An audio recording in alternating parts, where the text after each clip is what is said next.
Hi friends, good morning. என்ன இருட்டாக இருக்குன்னு நினைக்காதீங்க. மின்மினி பூச்செல்லாம் இருட்டில் பார்த்தா தான் நல்லா தெரியுங்கிறதுக்கோசரம் தான் இருட்டில் எடுத்திருக்கு. மின்மினி பூச்சி பாருங்கள் எவ்வளோ அழகாக இருக்குது.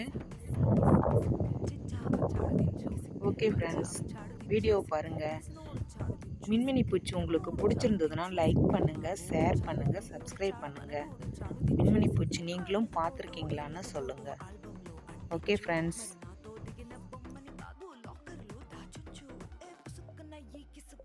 బయటికి వచ్చాయో దెబ్బలు పడతాయి రాజా, దెబ్బలు పడతాయి రో, దెబ్బలు పడతాయి రో.